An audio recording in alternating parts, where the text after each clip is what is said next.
그럼 지금부터 신부님 어떻게 하면 행복하면 됩니까? 10가지를 제가 말씀을 드리겠습니다. 첫 번째, 운동해라. 이게 건강이 최고입니다. 여러분들 하느님 이렇게 믿는다고 열심히 기도한다고 건강해집니까? 천만에요. 운동해야 돼. 운동. 스트레칭을 하든 수영을 다니든 30분을 걷든.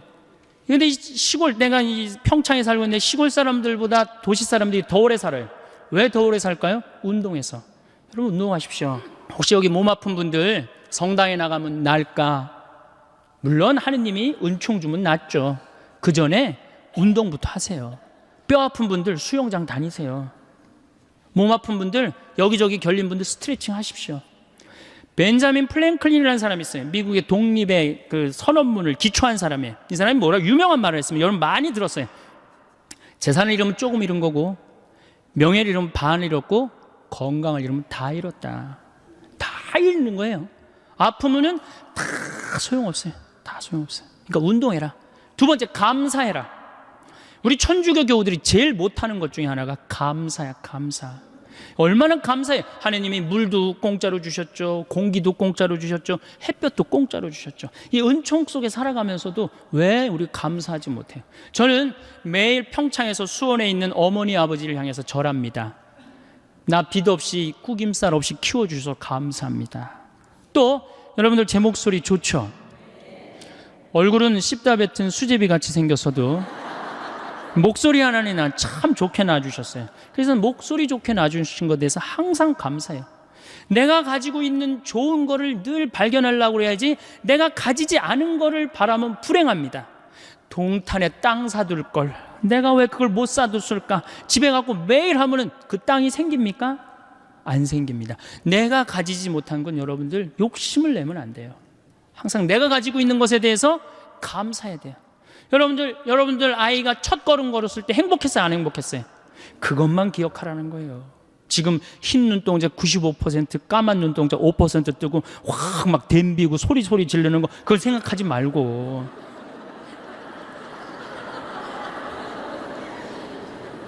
세 번째, 대화해라. 대화해라. 정말로 우리가 대화가 필요합니다. 이제 100년 동안 살 거예요. 여러분들 100년 동안 살 거기 때문에 이 대화가 꼭 필요합니다. 나하고 정신적으로 맞는 사람과의 대화, 이게 굉장히 중요해요. 물론 남편이면 가장 좋죠. 아내면 가장 좋죠. 남편과 아내가 안 된다면 성당에 영적으로 깊은 사람들이 분명히 있을 거예요. 그런 사람하고 친분을 가지세요. 밥 한 그릇 사줘가면서라도 투자하셔야 돼요. 여러분들 인생을 위해서 밥 한 그릇 사줘가면서 깊은 대화를 나눌 수 있는 그런 사람을 많이 가지고 있으면 있을수록 여러분들은 행복하게 살 수 있어요. 맨날 십자가의 길 20번 하루에 내가 해리라 그런다고 행복한 게 아니에요. 네 번째, 공부해라. 자, 여러분들 초등학교 6년, 중고등학교 6년, 대학교 4년, 12년, 16년 동안 공부해서 50살까지 먹고 삽니다. 50살까지. 자, 50살에서부터 100살까지 살려면 어떻게 해야 될까요? 다시 공부해야 돼. 근데 우리나라 사람은 공부를 안 해요. 이게 문제입니다. 큰 문제예요. 공부 안 하는 거. 다섯 번째, TV 시청을 반으로 줄여라. 지금 이 평화방송 중계하고 있는 걸로 알고 있는데 텔레비전이 문제 중에 문제입니다. 현대의 하느님이 누가 하느님이에요? 우리 예수님이 하느님이에요? 저는 예수님이 하느님이라고 생각하지 않아요. 텔레비전님이 하느님이라고 생각해요. 여러분들 거실 정가운데 누가 모셔져 계세요? 텔레비전님 모셔져 계시죠? 쇼판 누굴 향해서 배열되어 있어요? 텔레비전님을 향해서 배열되어 있어요. 말씀하십시오. 당신 종이 듣고 있나이다. 이러면서 아침에 일어나고 누구한테 제일 먼저 문안 인사드려요? KBS님 안녕히 주무셨습니까? 더 기가 막힌 건 뭔 줄 아세요? 텔레비전님이 주무시기 전에는 절대 안 잡니다. 텔레비전님이 주무셔야지 나 오늘 하루 일과가 끝났구나. 그리고 텔레비전님을 바로 주무시면 나도 바로 불 끄고 주무셔요. 이 기가 막힌 거죠. 이거 현대의 하느님? 하느님 아니에요. 여러분들이 하느님하고 영적인 세계에 빠져들으려고 그러면 텔레비전만 치시면 깊은 세계에 빠져들 수 있어요. 영적인 세계. 아니 하늘만큼 땅만큼 하루만 안 봐도 하늘도 없고 땅도 없는 것 같아요. 아니 하늘만큼 땅만큼 끝나고 무슨 재미로 사나 했더니 미우나 고우나를 해네. 저한테 많은 분들이 그럽니다. 신부님, 그렇게 강의를 많이 다니면서 언제 그렇게 책을 쓰십니까? 텔레비전만 안 보면 책 쓸 시간, 친구하고 대화할 시간, 공부할 시간 얼마든지 있어요. 근데 우리가 텔레비전에 하루에 3시간, 4시간 매달려 있어요. 그러니 우리의 영혼이 망가지는 거예요. 여러분들 정말로 행복하고 싶으시면 텔레비전을 치시고 그 시간에 공부하고 운동하고 감사하고 대화하시는 거예요. 6번째, 행복하려고 그러면 신앙생활을 해라. 우리 신부님이 천주교 신부면서도 6번째로 미루는 게 좀 섭섭할 수 있을 거예요. 그래도 어쨌든 6번째, 신앙생활을 해라. 이게 우리 천주교가, 제가 욕 많이 했지만 그래도 괜찮은 종교입니다. 우리 천주교가, 내가 내 동창 신부 중에 죽산성지 있죠? 죽산성지 옛날에 본당 신부로 있었는데, 할머니 한 분이 30년 동안 개신교, 옆에 있는 개신교 다니다가 어느 날 개종을 했어요. 개종을 해갖고 성당을 또 열심히 다니는 거예요. 네 할머니가 다리가 딱 부러졌어요. 부러졌는데 택시를 타고 맨날 미사 참여로 오는 거예요. 신부가 그랬어요. 할머니 봉송체도 있고 그러니까 내가 갈 테니까 할머니 돈 들여서 나오지 말아라. 그랬더니 이 할머니 정말 또 명언을 하나 했어요. 신부님 괜찮아요. 내가 이 천주교 다니고 보니까 저 개신교 다닐 때보다 이 천주교 훨씬 싸게 먹히니까 괜찮다.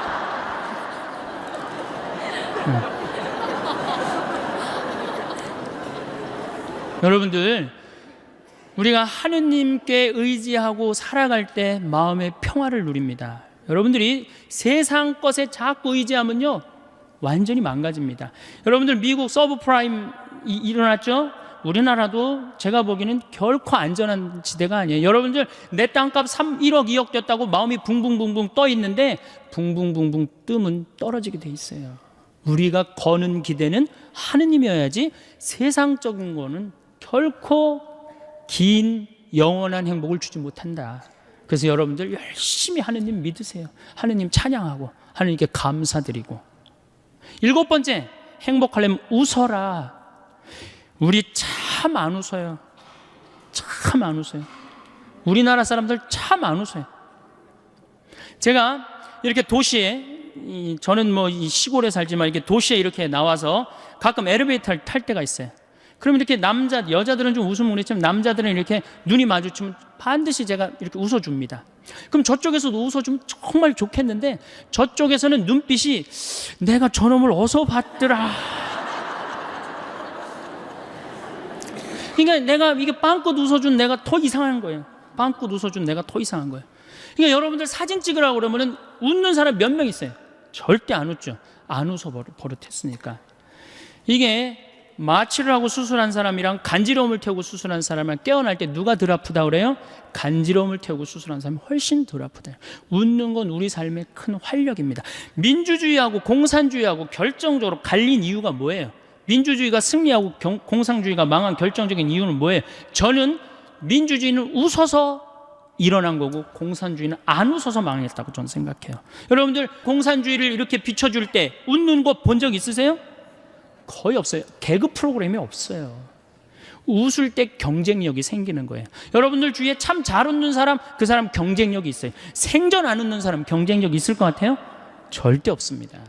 웃으면 한 560개의 얼굴에 주름이 생긴다고 그래요. 근육이 움직여서. 그런 분들은 웃으면 참 예뻐요. 특히 50대 후반의 그 초로의 여인이 이게 잔주름이 잔잔해 갖고 웃을 때 너무너무 예뻐요. 그런데 만약에 평생 웃지 않아갖고 얼굴에 한 17개밖에 근육이 굵은 주름이 없어. 그분은 웃어도 무서워요.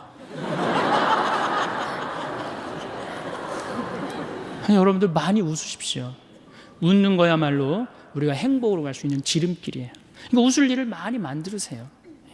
유머도 좀 할 줄 알고, 웃긴 얘기도 좀 어서 좀 배워갖고 좀 남편한테도 한번 해주고. 8번째, 전화해라. 현대는 굉장히 외로운 병에 시달립니다. 근데 외로운 병에 시달리는 건 내가 먼저 시도하지 않기 때문이에요. 여기 혹시 어제 제가 앙성성당이라는 데서 하루 피정을 하고 왔는데 전부 다 할머니들이에요. 할머니들, 할아버지들이 있어갖고 제가 그랬어요. 자식들 다 도시에서 나가서 살지 않느냐고. 근데 도시에서 나가서 사는 자식이 전화 안 하면 섭섭합니까? 그랬더니 섭섭하대요.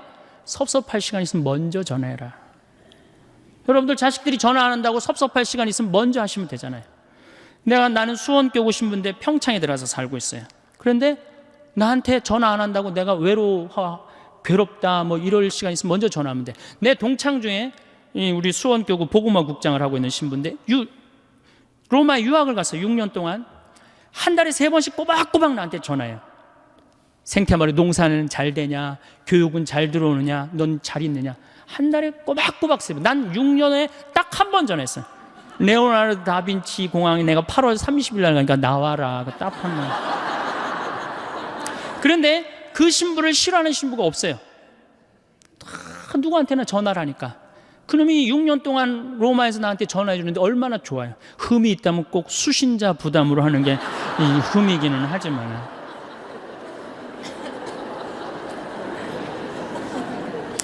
아홉 번째, 자기 자신에게 친절해라. 자기 자신을 사랑하지 않는 사람은 어느 누구도 사랑할 수 없습니다. 이 50대 된 아주머니들을 보면 쌈순이야. 완전 쌈순이야. 자식 보면은 내가 너한테 평생 모든 걸 바쳤는데 왜 서울대학도 못 가고 저 지방 어느 대학 나고 빌빌거리냐고 그러고 싸우고, 남편 보면 당신 나한테 해준 게 뭐 있냐고 그러고 싸우고, 시어머니 보면 왜 날 이렇게 괴롭히냐고 그러고 싸우고. 왜 쌈순이가 됐을까요? 그 이유는 자기가 행복하지 않기 때문에. 저는 저한테 참 잘합니다. 잘하려고 노력해요. 저는 내가 냉면이 먹고 싶다 그러면 총회장이 사줄래나 부회장이 사줄래나 성무회장이 사줄래나 안 기다립니다. 냉면이 먹고 싶으면 내 돈 들여서 내가 사 먹어요. 아니 총회장이 내가 냉면이 먹고 싶은지 무슨 짜장면이 먹고 싶은지 어떻게 알아요? 그걸 기다리고 언제 앉아 있어요? 여러분들도 여러분들 먹고 싶은 게 있으면 여러분들 돈 들여서 사 먹어요. 그리고 오늘 당장에 애들 학원 먼저 끊어요. 학원 끊고 그 돈 가지고 일단 여행 먼저 갔다 오세요. 그럼 자식한테 절대 원망하지 않습니다. 10번째, 이웃에게 친절해라. 9번째까지 하면은 매력 없는 사람이에요. 근데 우리 천주교 하느님 믿는다 그러면서 얼마나 우리가 정말로 강팍하게 사는지 몰라요. 정말 이 사람들이 매일 십자가 얘기라고 매일 참회 예절하는 사람인가 의심이 갈 정도로 강팍하게 삽니다. 여러분들 1,000원 가지고 괴로워하고 갈등하고 아파해 본 적 있어요, 없어요? 있습니다. 지하철을 탔어요. 갑자기 문이 열리더니 어두운 밤에 캄캄한 이러면서 아니 이 맹인이 이렇게 지나가. 그럼 그때부터 괴로워하기 시작하는 거예요. 1,000원을 줘야 되나 말아야 되나. 이 앞에 지나가면 이제 얼굴이 빨개졌다 하얘졌다 합니다. 이걸 꺼내 아무도 안 주는데 이게 용기가 안 난다. 뒷꼭지 보고 무슨 생각을 하냐면 그래도 1,000원을 줄 걸. 이런 나를 하느님이 보고 무슨 생각을 할 것 같아요? 저걸 천당에 데리고 와야 되나 말아야 되나. 하느님도 똑같이 내가 이웃한테 베푸는 만큼 하느님도 베풀어요. 근데 이놈은 1,000원을 가지고 그렇게 갈등하고 괴로워하고 힘들어하니 그게 무슨 십자가 얘기를 했는데 무슨 소용이 있어요? 사실 저는 제가 신학교 2학년 때 명동에, 저는 수원신학교 졸업했기 때문에 명동에 오면서 갈등을 한 적이 있어요. 아니 전철에 앉아 있는데 지나가는 거예요. 1,000원을 줘야 되나 말아야 되냐. 굉장히 결국 못 줬어요. 신학교에 가만히 앉아 있는데 기가 막히더라고. 하느님 위해서 모든 걸 내놨대는데 이놈은 1,000원 가지고 이렇게 괴로워하고 번뇌하고 아파하는 내 자신이 너무 한심하더라고요. 그 다음부터 저하고 약속을 했어요. 만나면 무조건 5,000원, 10,000원을 주리라. 1년에 몇 번 만나요? 그 후로 5,000원, 10,000원을 주고 나니까 그렇게 평화로워요. 5,000원, 10,000원을 주고 나니까 그 다음에는 10,000원, 20,000원도 너무너무 쉬워요. 100,000원도 쉬워요. 여러분들 어때요? 내가 시장에 나갔어. 시장에 나갔는데 저기서 이 타이어, 고무 타이어하고 끌고 와. 야, 하늘나라에 공덕살 기회가 왔다 하고 내줘야 되는데 무슨 생각해? 제발 내 쪽으로만 오지 말아다오.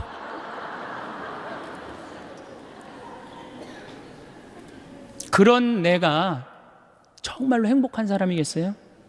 행복할 수가 없어요. 저는 교황님의 말씀이, 요한 바오로 2세 말씀이 정말로 현대인들한테 중요한 의미를 주고 갔다고 생각해요. 나는 행복했습니다. 여러분들도 행복하십시오. 여러분들 행복은 멀리 있는 게 아니에요. 제가 이거 조금 내용을 바꿨지만 영국 BBC에서 나는 불행하다 한 사람들 모아갖고 3개월 동안 시켰더니 아무것도 변한 게 없는데 이 세상이 너무 아름답다, 너무 행복하다, 그렇게 느꼈다는 거예요. 제가 본당 신부할 때 요한나라는 열심한 자매가 있었어요. 이 자매가 애를 넷을 낳았어요.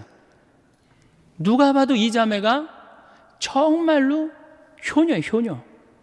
그래갖고 이 자매를 보고 입교하는 교우들도 참 많았어요.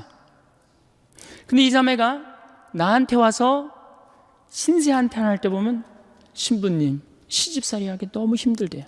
왜 힘드냐? 우리 시어머니, 시아버지는 아침, 점심, 저녁 세 끼를 다 따뜻한 밥을 원한대요.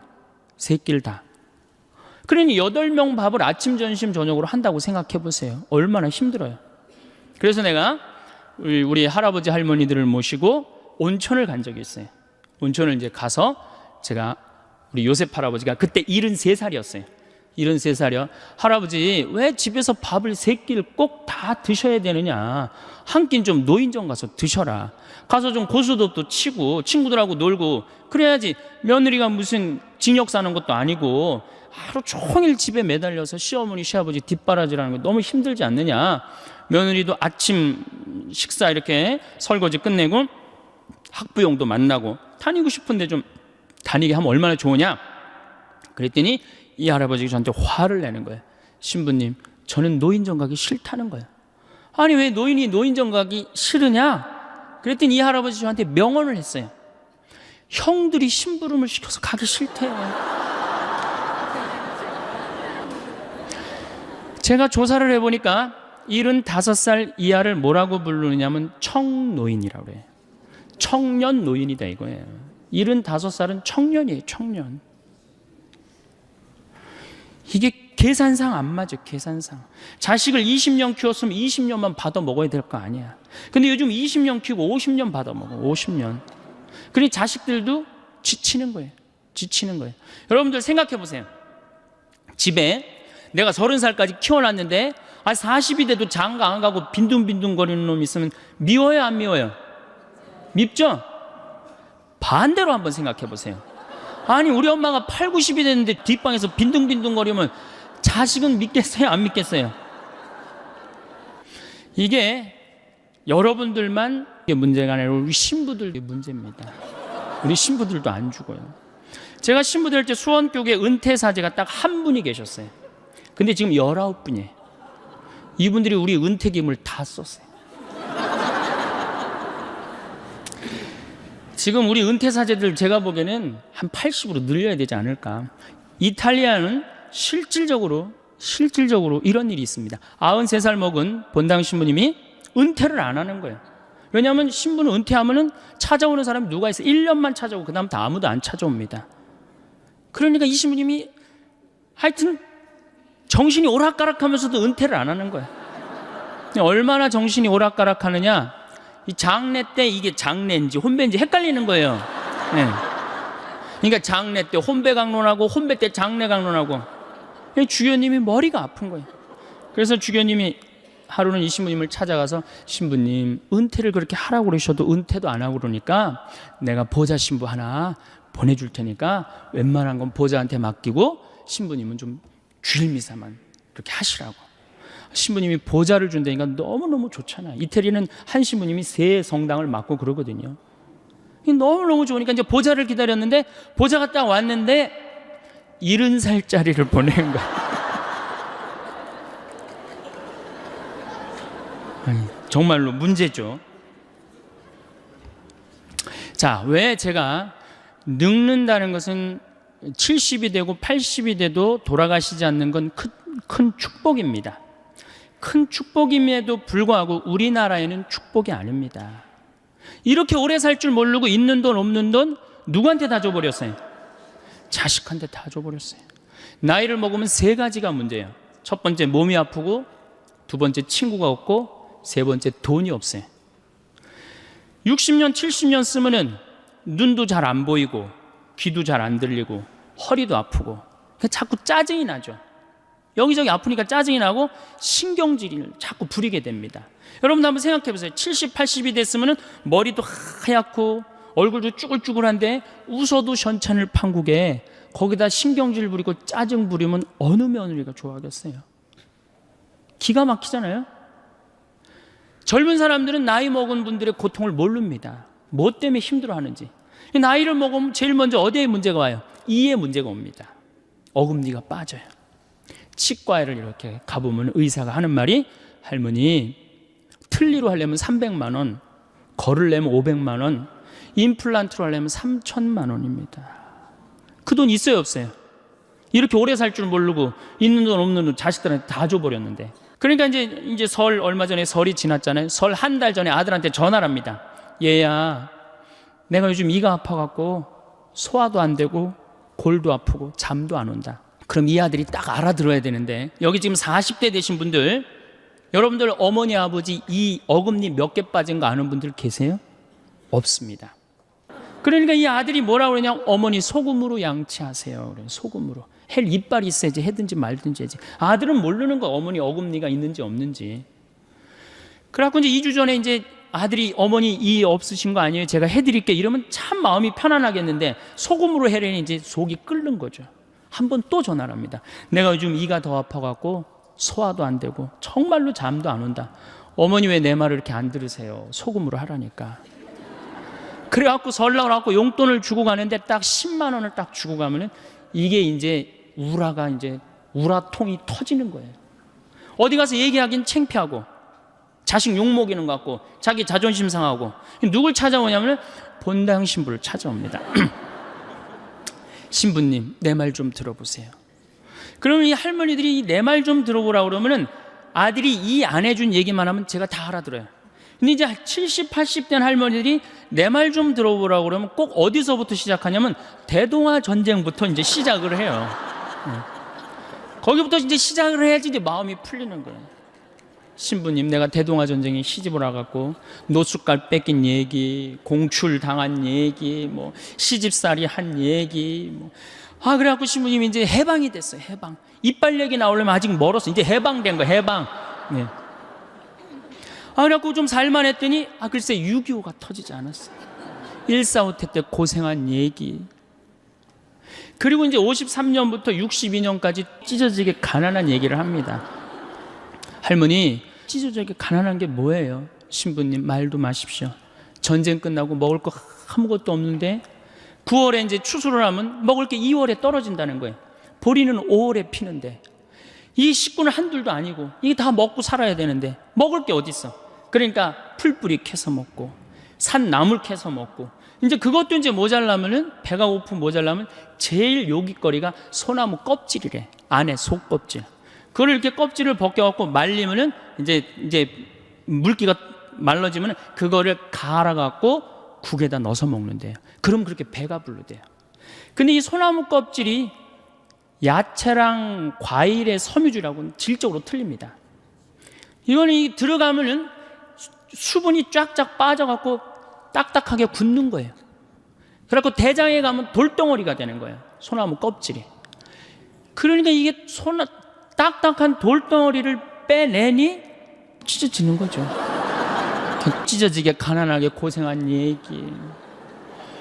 그래갖고 논 팔고 소 팔고 이렇게 해갖고 내가 내 자식을 이렇게 키워놨는데 나 늙었다고 이렇게 내 이해 하나 해주지 않는다고. 신부님, 나 인생 헛살았다. 불행한 거죠. 불행한 거죠. 인생 헛살았다. 신부님, 억울해서 못 살겠다. 그 얘기를 합니다. 자, 이렇게 몸이 아파요. 그 다음에 친구가 없어요. 나이를 먹으면은 자꾸 줄어듭니다. 떠나가고 죽고. 그리고 내가 한번 친구한테 얻어먹었으면 그 다음에 또 사야 되는데 내가 돈이 없어. 그러면은 안 만나게 되는 거예요. 자꾸 자신감이 없고 방안이 있는 거예요. 그러니까 우리나라 노인들은 너무너무 불쌍한 거예요.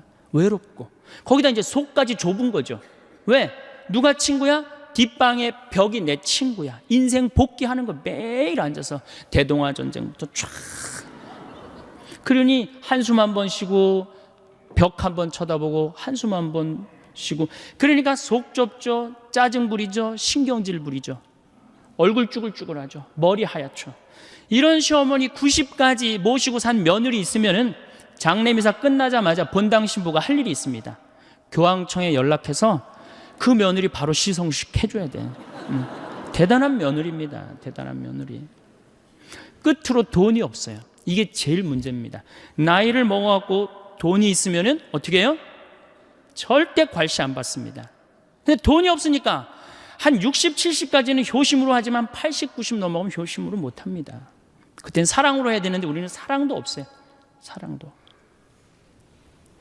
제가 이 불란서 쌍젤리제 거리를 이렇게 밤에 가보니까 거기에 쫙 있는 분들이 할머니들밖에 없어요. 할아버지들밖에. 와인 한 잔 시켜갖고 탁 팔짱 끼고 나와서 음악 듣고 집시들이 연주하면 1유로 탁 내고. 젊은 사람 하나도 없어요.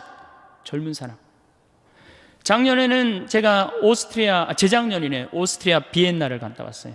갔다 왔는데 거기 비올라 공부하는 친구랑 제일 맛있는 음식점이 시청 근처래요. 그래서 거기 가서 먹자.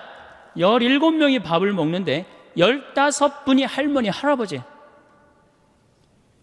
2명만 젊은 사람이야. 야, 젊은 사람이 다 어디 갔느냐? 신부님, 제가 밥 먹고 젊은 사람이 있는 데를 알려드리겠습니다. 밥을 먹고 공원을 딱 갔는데 거기에 젊은 애들이 우유 하나, 빵 조각 하나로 전심을 때우는 거예요. 그 젊은 애들 천재. 우리나라 명동은 어떻습니까? 누구 천재예요? 이게 뭐가 잘못된 거죠. 젊은 애들이 돈을 벌었어요. 사회를 위해서 공헌한 게 있어요. 근데 이 정말로 평생 이 나라를 위해서 공헌하고 돈 벌고 자식 키운 할머니, 할아버지는 명동에서 찾아볼 수 없고 젊은이만 득실득실하니 이 나라 거꾸로 가는 거 아니에요? 우리나라 노인들은 어디 가면 볼 수 있어요? 파고다 공원에 가면 볼 수 있어요. 완전히 거꾸로 돼 있는 거예요. 완전히. 그러니까 이게 문제죠. 여러분들 뭔가 심각한 걸 못 느껴요? 지금 우리 사회가 이게 뭔가 뒤집어져도 완전히 뒤집어진 거 못 느끼세요? 자식들한테 그렇게 잘해주는 나라 없어요. 일본만 해도 대학 들어가면 아버지가 손을 잡고 은행에 갑니다. 누구 이름으로 대출받아요? 아들 이름으로 대출받습니다. 그래갖고 얘가 대학을 졸업하면 자기 월급에서 갚는 거예요. 근데 우리는 장가 갈 때까지 다 해줘. 1억 7천이 들어간대요. 그러니까 있는 돈 없는 돈 다 주고 난 다음에 그냥 죽으면 서로 속편하고 상당히 좋은데 다 주고 난 다음에 안 죽는단 말이야. 50년 동안 안 죽어요. 반평생, 반백년. 이 소중한 인생을 우리는 다 날린단 말이야. 그러니까 우리나라는 행복지수가 178개국 중에 102개국, 102등이에요. 경제는 세계 10위라고 그러는데 행복지수는 왜 100등이 넘어갈까요? 태어나자부터 공부하죠. 입시지옥에 시달리죠. 부모들은 아파트에, 애 학원비에, 등록금에, 노인들은 있는 돈 없는 돈 자식들한테 다 줘갖고 행복하지 않아요. 그럼 정말로 성당에 오면 행복하냐? 여러분들 성당에 오면 어떻게 행복하세요?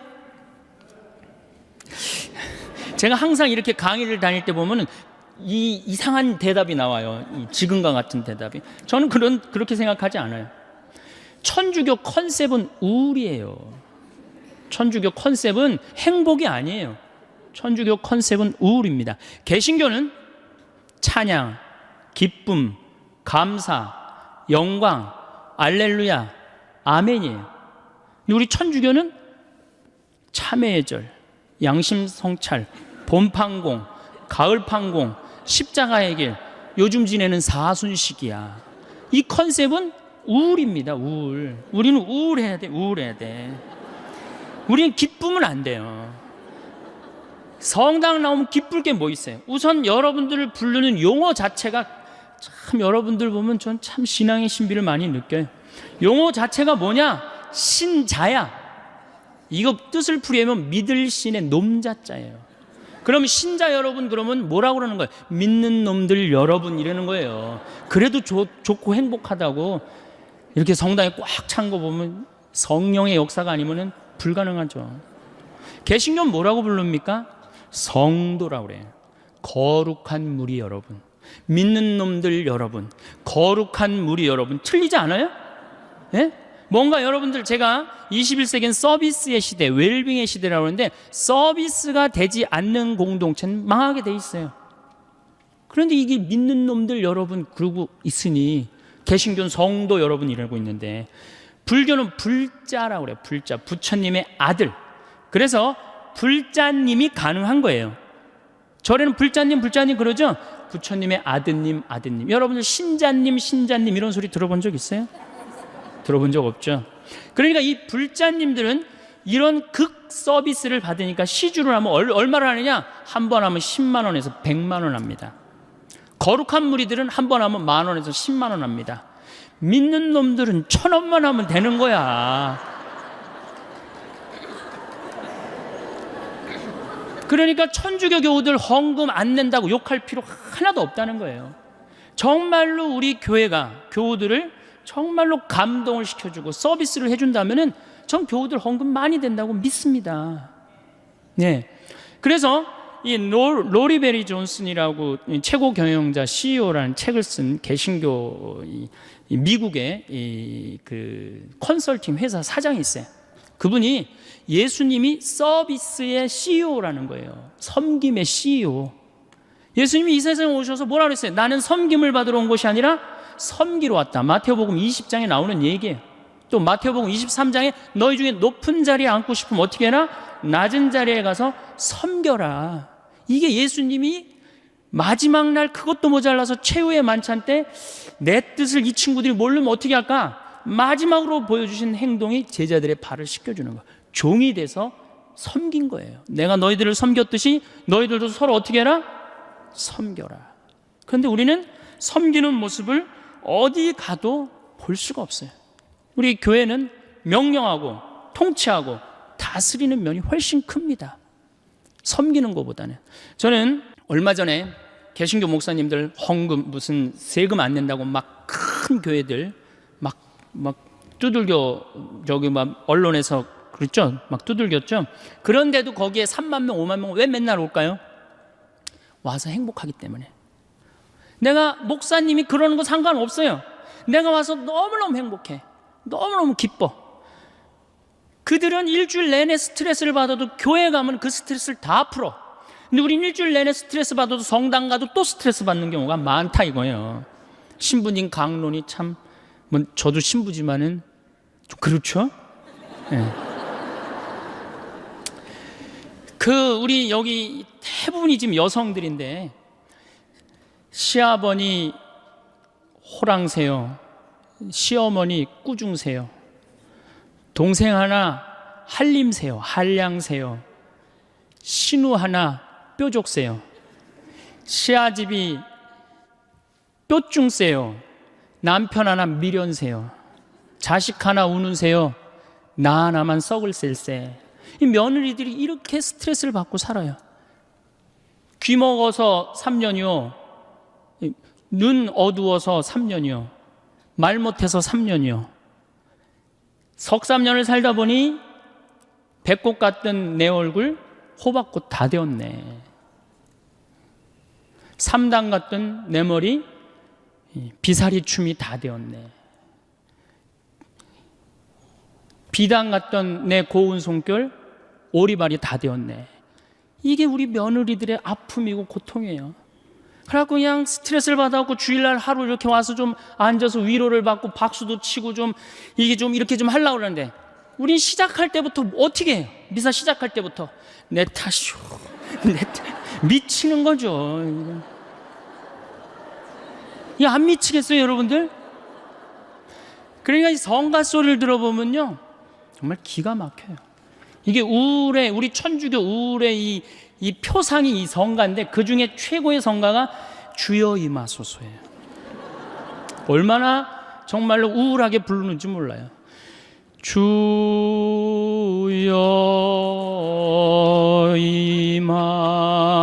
임하소서. 기쁠 게 뭐 있어요. 그냥 개신교는 4분의 3박자로 부릅니다. 이 노래.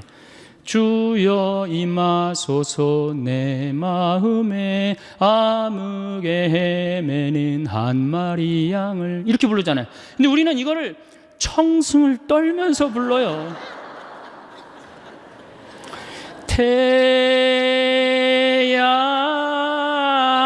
태양과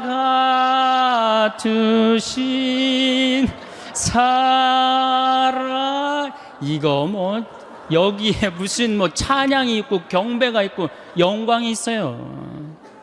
그러니까 미사하고 나면 힘이 하나도 없는 거야.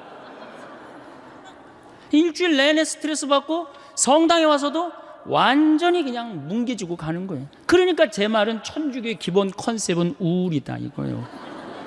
우울. 그럼 우울의 극치가 있어요. 성지순례입니다. 이게 우리 천주교 성지순례 이게 많이 바뀌어야 되는 건데 5월이나 9월 달에 성지순례를 가요. 그렇죠? 5월이 얼마나 계절이 예뻐요. 장미 만발하고 정말 꽃 철쭉 막 펴 있고 얼마나 이게 가슴이 막 이렇게 봄처녀 이렇게 뛰어요. 그래서 성지순례를 가요. 9월 달에 코스모스 만발할 때 성지순례를 갑니다. 그리고 레지오에서 이제 성지순례를 가요. 관광버스를 타고 가는 거예요. 하늘은 파랗고 정말 만물이 이제 뭐 생동하는 계절에 성지순례를 가는데 마음에 맞는 자매하고 또 같은 차에 타게 됐어. 옷도 예쁘게 입고 막 돈 이렇게 주머니도 차고 이렇게 간식도 찾는데 레지오 단장이 딱 보니까 이게 너무 들떴어. 우리 기본 컨셉은 우울인데. 그럼 이제 버스에 올라올 때 바로 묵죽 꺼내라 그래. 묵죽. 그래갖고 이 고통의 신배를 이제 시작하네. 뭐 예수님 뭐 가시관 쓰심을 묵상합시다. 이렇게 오단하고 나면요 하늘이 파랗게 뭐가 지금 파래. 지금 예수님 지금 십자가에 올라갔다 내려왔는데 그것만 해도 제가 보기엔 충분해요. 그런데 이제 솔매를 이제 성지순례를 가면 이 또 누가 사회자가 김대건 신부님의 생애를 또 읽기 시작하네. 이 또 그걸 이제 구구절절히 읽으면 관광버스 안에 한숨 소리가 이제 나오는 거야. 아유, 우리 신부님, 불쌍한 신부님. 그래갖고 이제 신부님이 이제 조선에 이제 부제 때 이제 이렇게 입국을 해서 보니 참 조선교회가 기가 막히잖아요. 신부 없이 39년에 다 돌아가셨으니 목자 없이 몇 년을 지낸 거예요. 성사를 했나, 미사를 영했나, 세례를 받았나. 그런데 빨리 내가 이 신부님들을 모셔와야 되겠다. 배를 타고 떠나는데요. 12m짜리 배를 타고 떠납니다. 어부들이 김대건 신부님이 해양법을 아는 줄 알았어요. 근데 김대건 신부님은 저쪽으로 가면 중국일 거다. 그리고 떠난 거예요. 그러니 고생을 얼마나 했겠어요. 정말 대단한 분이죠. 그래갖고 그냥 20일 동안 먹지도 못하고 난파를 당합니다. 노도 떨어지고 뭐 닷도 그냥 없어지고 하여튼 기적으로 이제 상황에 도착해갖고 신부님 서품을 받고 다시 돌아오죠. 똑같이 고생을 하는데 왔는데 제주도네. 조선인 줄 알고 왔는데 그래갖고 다시 또 이제 인천으로 들어가갖고 신부님이 사목 활동을 하다가 주무시지도 않고 사제가 더 필요하다 그래서 사제를 영입하려고 그러다가 순위도에서 붙잡히시죠. 6월 달에. 6월 달에 붙잡혀하고 9월에 순교를 하는데 이 젊은이가 관아에서 라틴어 하지, 불어 하지, 중국어 하지, 우리나라 말 하지 이런 인재가 어디 있어요. 그러니까 회유를 해도 신부님 우리 대장 예수님 이러면서 교우들 보아라. 난 이제 하늘나라로 간다.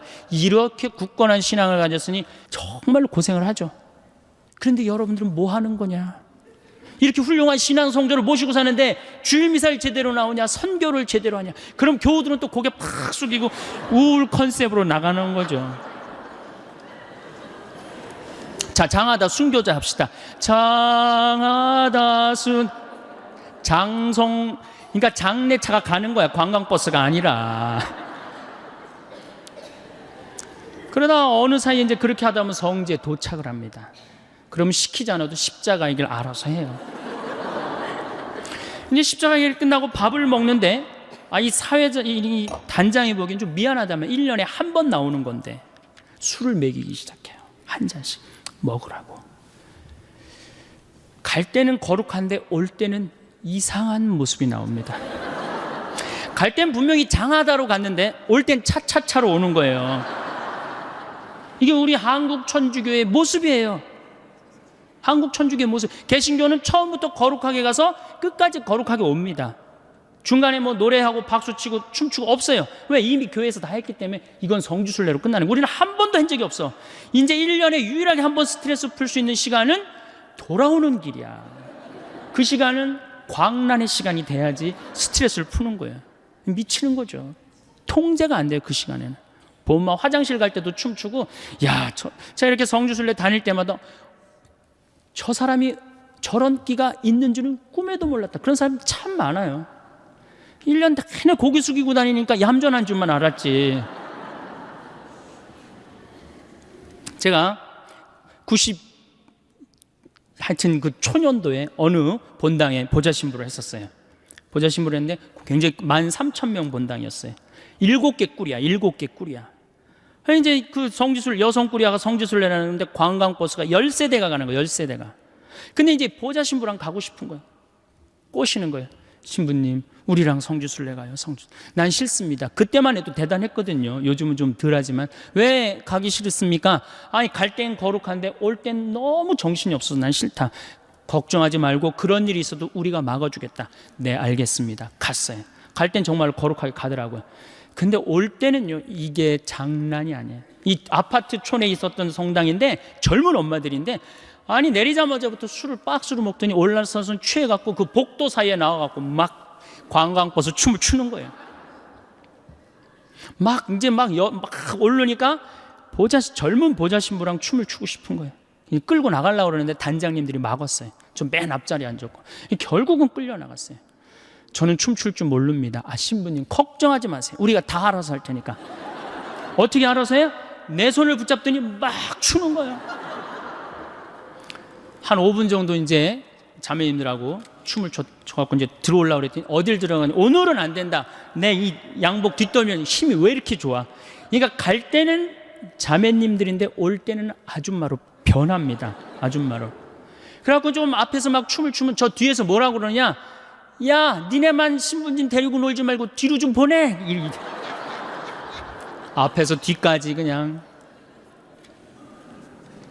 통제가 안 돼요. 통제가. 근데 저는 충분히 이해를 해요. 아니, 더 심하게 놀아도 전 된다고 생각해요. 더 심하게. 어쨌든 경찰이 뭐 있다 그래도 앉지도 않아요. 보라고 그러고 막. 그런데 성당 도착 2km 전에 기적이 일어납니다. 누가 갑자기 마이크를 잡더니 하늘에 계신 우리 아버지 이러면요, 자기 자리로 다 뛰어들어가. 알아서.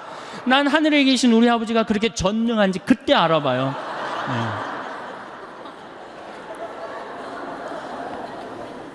은총이 가득하신 마리아 하면은 이제 머리를 쓰다듬습니다. 성모님이 마음을 가라앉혀 주죠.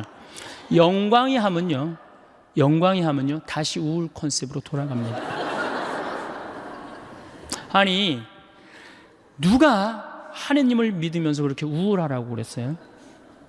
누가 하느님을 매일 성체를 영하면서 누가 그렇게 우울하게 살라고 그랬어요? 여러분들, 예수님께서요, 첫 강론, 당신이 구원 사업의 첫 강론이 뭐였느냐 하면은, 구약성서는 해지 말아라, 이거 하면 안 된다, 저거 하면 안 된다, 이렇게 하면 안 된다, 맨 해지 말아야 했는데, 예수님의 첫 강론은 뭐였냐면 해라야. 해라. 어떻게 해라? 행복해라. 첫 강론이 산상설교예요. 행복해라. 마음이 가난한 사람들 행복해라. 마음이 온유한 사람들 행복해라. 마음이 깨끗한 사람들. 첫 강론이 행복해라라는 강론이면 예수님이 우리에게 주고 싶었던 건 뭐였을까요? 행복입니다. 우리는 하나님을 믿으면서 행복해야 돼요. 근데 그놈의 행복은 다 2000년이 지나고 난 다음에 어디 가고 우리는 우울만 남아 있습니까? 5장 8절에 뭐라고 그러시냐면은, 너희는 기뻐하고 즐거워하여라. 하늘나라에서 받을 상이 크다. 이 기가 막힌 예수님의 강론을 우리는 왜 까먹고 사는지 몰라요. 이걸 이어받은 사도 바오로가 데살로니가전서 5장 16절에 뭐라고 그래요? 항상 기뻐하시오, 항상 감사하시오, 항상 기도하시오, 이랬잖아요. 근데 우리는 늘 우울해요. 그래서 이게 지금 3시간짜리 강의인데 제가 1시간으로 줄인 겁니다.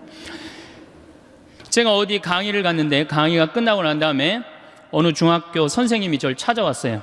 신부님, 우리 학교에 큰일이 났습니다. 뭐 이렇게 큰일이 났습니까? 그랬더니 남자 학부형들이 대책회의를 한대요. 무슨 대책회의를 하냐? 1등부터 10등까지는 여자아이들이 하고 11등부터 남자아이들이 한대요. 그래갖고 어떻게 하면 우리 아들을 10등 안으로 집어넣을 수 있을까? 그 대책회의를 한대요. 그래서 21세기는 정말로 여성의 시대다. 왜 여성의 시대가 왔느냐, 왜 남자애들이 시험을 못 보느냐 조사를 해봤는데 이유는 딱 한 가지래. 컴퓨터 게임 때문에 그렇다고 그래요. 지금 중고등학교 아이들 모든 가정의 갈등의 원인은 컴퓨터 게임입니다. 그 다음에 또 남자의 특성 중에 하나는 개떼처럼 몰려다니는 걸 좋아한대, 남자애들. 그러니까 이 여자아이들하고 경쟁해서 이길 수가 없다는 거예요. 그러니까 지금 초등학교, 중고등학교 아이들에서는 지금 훨씬 더 많이, 이미 미국은 하버드 대학에 여학생이 더 많이 합격을 하고 있죠. 이렇게 살기 좋은 세상에 왔는데 우리나라 여자들은 사회에 참여하지 않습니다. 16대 국회의원 때 우리나라 여성 국회의원이 16명이었어요. 300명 중. 17대 39명이었어요. 10% 겨우 넘었습니다. 스웨덴은 47%, 덴마크는 28%. 그러니까 잘 사는 나라일수록 어때요? 여성의 사회 참여율이 높습니다. 근데 우리나라는 이렇게 살기 좋은 세상이 왔는데 우리나라 여성들은 사회에 관심이 없어요. 엎어지든 뒤집어지든 그게 그렇게 중요하지 않습니다. 정말 중요한 건 뭐예요? 자식 교육. 여기에 미쳐 있어요. 또 하나, 텔레비전. 이 두 가지에 미쳐 있어요. 이게 정신이 없는 거예요. 이 자식 교육을 보면은 우리나라 여성들이 얼마나 자식 교육에 미쳐 있느냐 하면은 요즘 엄마들은 애를 하나밖에 안 놓잖아요. 하나밖에 안 놓으니까 임신을 딱 하는 순간 내가 하느님께서 나에게 정말로 생명을 주셨구나. 이 생명이 세상에 나와서 행복하게 살았으면 좋겠다. 이 자연을 마음껏 누리고 살았으면 좋겠다. 이런 생각 안 합니다. 임신하는 순간 내 뱃속에 서울대학 C가 들어왔다고 생각을 해요. 서울대학 C가. 이 C를 잘 꼽혀갖고 서울대학에 집어넣어야 된다고 생각을 해요. 그래서 이 C한테 글자를 가르치기 시작합니다. 도화지에 이렇게 써놓고 대한민국, 대통령, 뭐 판사, 좋은 건 다. 요즘은 2개 국어를 할 줄 안다고 애들이 뱃속에서 알아듣는다고 영어로 How are you today, my baby? It's cold. 요즘 춥다 이거죠. 그리고 영어로 얘기를 한다는 거예요. 그러니까 얘는 뱃속에 있으면서부터 교육을 받습니다. 이걸 뭐라고 그러냐면 태교라고 그러죠. 참 불쌍한 아이들이죠. 엄마의 태를 열고 세상에 나왔어요. 세상이 얼마나 이뻐요. 구름도 예쁘고 지금 달이 너무너무 이쁘게 떴더라고요. 달도 이쁘고 별도 이쁘고 비도 이쁘고 눈도 이쁘고 그 이쁜 걸 아파트 베란다 창문을 통해서 보고 싶은데 이 잔인한 엄마들이 너는 세상을 볼 시간도 없고 자격도 없어. 그래서 아파트 베란다 창문, 큰 창문의 한쪽에는 가나다라마바 차타카트를 붙여놓고 또 반대 창문에는 A, B, C, D, E, F, G를 붙여놓는단 말이에요. 누워서 모빌이 돌아가는데 기역, 니은, 디귿, 리을이 돌아가요. 창문을 봐도 글자, 모빌이 돌아가는데도 글자. 겨다닐만 할 때 되면 우리 엄마들이 어떻게 하느냐? 텔레비전에는 텔레비전이라고 그 밑에다 써놓고, 의자에는 의자라고 써놓고, 냉장고에는 냉장고라고 써놔요. 어딜 가도 글자니까 요즘 애들이 몇 살에 한글을 띄냐면 5살이면 한글을 띱니다. 모르는 글자가 없어요. 우리 생태마을에 이 아빠 캠프를 옵니다. 아이들이 5살 어린이집 아이들이 보편제한 기도를 읽어요. 그게 기가 막히잖아요. 천재 아니야, 천재. 저한테 데리고 옵니다. 여러분들 40대 넘은 분들 중에 혹시 글 띄고 학교 들어가신 분들 계세요? 전 초등학교 1학년 내내 빵점 받았어요. 받아쓰기. 글이 뭔 줄 알고 들어가요. 어느 날 어머니가 여기 수건 달아주니까 이게 학교 가는 건가 보다 하고 갔죠. 근데 그런 엄마가 내 아이가 5살 때 한글을 띄었다. 흥분됩니까? 안 됩니까? 흥분되죠. 저한테 데리고 옵니다. 신부님, 우리 애가 천재인가 봐요. 왜요? 텔레비에 나오는 글자 모르는 글자가 없어요. 안수기도 축복기도 해달라는 거죠. 천재한테. 그럼 내가 걔 머리에 손을 얹고 뭐라고 기도를 하냐면은 이제 네 인생은 났다. 내가 이렇게 기도해줘요. 이 5살 때는 고정적인 개념을 가르쳐주면 얘가 똑똑 바보가 된다고 그래요. 글자는 잘 알지만 다른 걸 전혀 모른다는 거예요. 똑똑 바보가 되는 거예요. 그리고 나중에 이제 누구 인생도 같이 쪽납니까? 엄마 인생도 같이 쪽나는 거예요. 아, 천재인 줄 알고 초등학교에 넣어놨더니 남들하고 섞어놓으니까 어때요? 똑같네. 불안하고 초조하죠. 그러니까 학원에 보내기 시작해. 속셈 학원, 뭐 나눗셈 학원, 뭐 영어 학원, 뭐 요즘 서당도 있어요. 서당, 뭐 태권도 학원, 뭐 애가 무슨 실험 도구 대상도 아니고 얼마나 불쌍해. 그래갖고 초등학교 끝나면 이제 중고등학교 때 전쟁을 합니다. 아이랑 학원에 가느냐 안 가느냐. 신부님은 애를 안 낳아서 모르지만 이게 너무는 이게 안 됩니다. 이게 그럴 문제로 끝나는 게 아니에요. 어쨌든 울며 불며 달래갖고 서울대학은커녕 무슨 저 지방에 무슨 제3대학에 이제 들어갔어요, 얘가. 그래갖고 얘가 졸업을 해갖고 취직을 했어요. 장가까지 보냈네? 그럼 부모 역할 다 한 거야, 안 한 거야? 다 했죠? 근데 이 21세기에 정말 심각한 문제는 뭐예요? 안 죽는 거예요. 이게 안 죽어요. 대개 장례미사 할 때 보면 90세입니다. 재수 없으면 100살까지 산다는 얘기예요, 여러분들 전부 다. 아무리 좋은 생각을 해도, 아무리 단단한 다짐을 해도 삶이 실제로 달라지는 순간은 언제나 몸이 움직일 때부터입니다. 생각은 생각으로 머물고 계획은 계획으로 남아있는 경우가 얼마나 많은지 모릅니다. 바꾸겠다고 마음먹은 날의 그 뜨거운 감정은 분명히 진짜였는데 다음날 아침이 되면 어느새 그냥 어제의 기억이 되어버립니다. 그러니 어쩌면 변화는 마음에서 시작되는 것이 아닐지도 모릅니다. 몸에서 시작되는 것입니다. 걷는 사람은 압니다. 집을 나서기 전까지는 아무것도 아닌 것 같던 하루가 두 발이 땅을 밟는 순간부터 조금씩 달라지기 시작한다는 것을. 첫 발걸음이 무거울수록 그 발걸음이 끝날 때쯤의 가벼움은 더 크게 느껴집니다. 그건 운동을 잘해서가 아닙니다. 몸이 살아있다는 신호를 스스로에게 보냈기 때문입니다. 거창하게 시작할 필요가 없습니다. 헬스장에 등록하거나 새벽부터 뛰어야 한다는 이야기가 아닙니다. 그저 몸을 가만히 두지 않는 것, 그것으로 충분합니다. 아침에 일어나 창문을 열고 팔을 한번 크게 펴는 것, 오후에 잠깐 마당이나 복도를 한 바퀴 도는 것, 저녁 식사 후 동네를 천천히 한 바퀴 걷는 것. 이런 작고 조용한 움직임들이 모여서 몸의 감각을 되살리고 감각이 살아나면 마음도 따라 깨어납니다. 가만히 누워서 혹은 앉아서 좋아지기를 기다리는 것은 몸과 마음 모두에게 너무 오랜 기다림을 요구하는 일입니다. 건강은 갑자기 찾아오지 않습니다. 아주 작은 움직임이 쌓이고 쌓여서 어느 날 문득 몸이 한결 가볍다고 느끼는 그 순간이 찾아오는 것입니다. 그래서 생각보다 행동이 먼저여야 하고 계획보다 몸이 먼저 나서야 합니다. 이 인생은 놀랍게도 마음이 바꾸는 것보다 몸이 바꾸는 경우가 훨씬 많습니다. 몸이 활기를 되찾으면 눈빛이 달라집니다. 걸음이 달라집니다. 아침을 대하는 태도가 달라집니다. 그 달라짐이 하루를 바꾸고 하루가 모여 삶의 결이 달라집니다. 그러니 지금 이 순간 생각을 정리하거나 마음을 다잡으려 애쓰기 전에 그냥 한번 일어나서 걸어보시길 권합니다. 몸이 먼저 알고 있습니다. 무엇이 여러분에게 필요한지를. 사람은 참 이상하게도 자신에게 없는 것을 향해 눈이 먼저 갑니다. 가진 것들은 당연하게 느껴지고 없는 것들은 선명하게 보입니다. 아프지 않은 오늘도, 밥을 먹을 수 있는 오늘도, 숨을 쉬고 있는 오늘도 어느 순간부터 그냥 당연한 배경이 되어버립니다. 그리고 그 배경 위에 없는 것들만 채우려다 보면 삶은 언제나 부족한 것 투성이처럼 느껴지기 시작합니다. 그 마음이 틀린 게 아닙니다.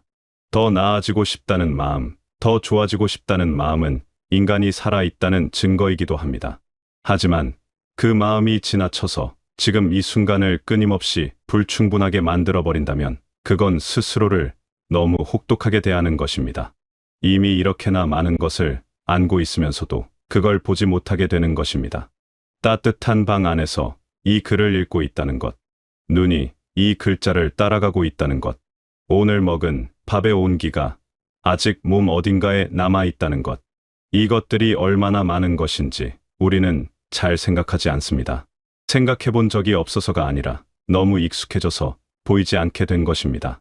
감사하라는 말이 아닙니다. 억지로 좋게 생각하라는 말도 아닙니다. 그저 잠깐 눈의 방향을 바꾸어 보자는 이야기입니다. 없는 것에서 있는 것으로, 부족한 것에서 이미 갖춘 것으로. 그 시선의 이동이 삶을 완전히 뒤집어 놓지는 않더라도 적어도 오늘 하루를 조금 더 너그럽게 바라보게 해줍니다. 그리고 그 너그러움이 쌓이면 하루의 무게가 조금씩 달라집니다.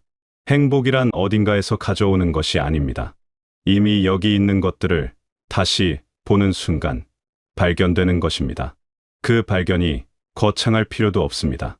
오늘 하늘이 맑다는 것, 바람이 시원하다는 것, 걸어서 갈 수 있는 거리에 좋아하는 공원이 있다는 것, 이런 것들이 작다고 느껴진다면 그건 그것들이 작아서가 아니라 우리가 너무 큰 것만 찾고 있기 때문입니다. 삶은 이미 충분히 주어져 있습니다. 다만 우리가 그것을 알아챌 여유를 갖지 못했을 뿐입니다. 오늘 하루 있는 것들에게 잠깐 눈을 돌려보는 것, 그것이 삶의 색깔을 바꾸는 가장 조용하고도 확실한 방법일지 모릅니다. 살다 보면 많은 것들이 손에 쥐어졌다가 빠져나갑니다. 돈도 그렇고 지위도 그렇고 바쁘게 몰두했던 일들도 언젠가는 마무리가 됩니다. 그런데 끝까지 남아있는 것, 그리고 가장 뚜렷하게 기억에 새겨지는 것은 언제나 사람과의 순간들입니다. 누군가와 함께 웃었던 저녁, 마음이 힘들 때 곁에 있어 주었던 사람, 아무 말 없이도 편안했던 그 시간들.